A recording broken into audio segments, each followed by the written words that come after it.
Proverbs chapter 15 and verse 18 tells us this, says a hot-tempered man stirs up strife.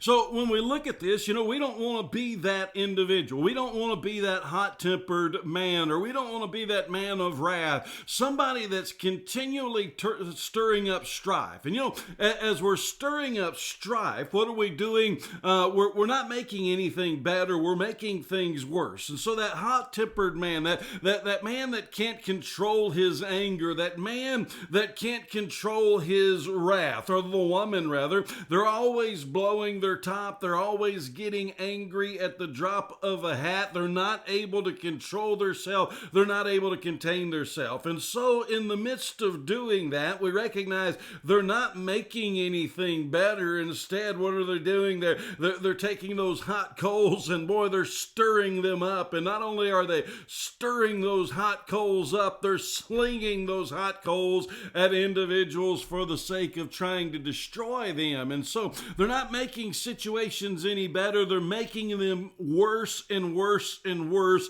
by their hot-tempered nature. Rather than being calm, cool, and collective like they ought to be, because the rest of this verse says, but the slow to anger calms a dispute.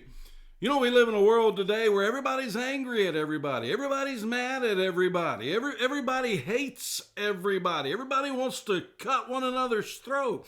And when we look at that, we look at verses like this, why are we angry at one another? Is because we're so hot-tempered. We don't want to hear what anybody has to say. We don't want to sit down and have a discussion with them. We want to stir up wrath. That's one of the reasons I stopped watching the news. I just turned it off. I turned my cable off because all they want to do is stir up trouble. They want to stir up wrath. They want everybody to be angry at each other. They want everybody to be divided. And since they want everybody to be angry at each other and everybody divided, nothing ever gets accomplished because everybody wants to just stir up trouble. Everybody wants to stir up that strife, as the Bible says. And then as a result of that, all we're going to do is try to live in a world that destroys one another because we're all hot-tempered. We're all angry at one another. And so instead of being that one that is slow to anger, that calms a dispute, we're hot-tempered. And so what we need to do is we need to just kind of sit down, chill out for a minute. Let's think about the situation. Let's think about what's going on. Let's try to figure out why things are the way they are. And no doubt there's certain things that we ought to be angry over. But the Bible tells us as Christians to be angry and sin not. So to be angry and sin not, we don't go around blowing our top and stirring up wrath. Rather, we're angry and we sin not. We deal with things in a peaceable manner because the Bible tells us, so far as it depends upon us, let us be at peace with all men.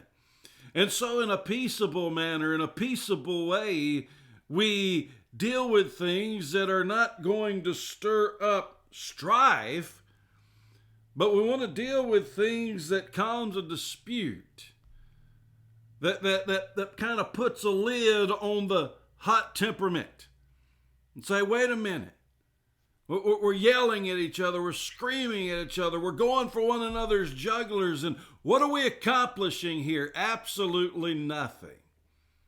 Well, we are accomplishing something. We're making things far worse than they ought to be. But in the long run, nothing gets done. This happens in families. Moms and dads trying to destroy each other and then teaching their children how to destroy one another and always after one another, always wanting to tear one another down. This happens in public life. This happens in business life. Unfortunately, yes, this happens in church life. And nothing but stirring up strife and trouble and destruction gets accomplished. You know what we're doing? We're doing the work of the devil.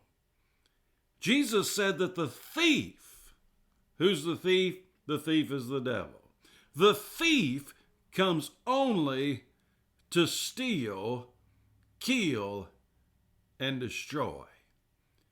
But Jesus said, but I have come to give you life and give it abundantly. Whose business are we busy doing?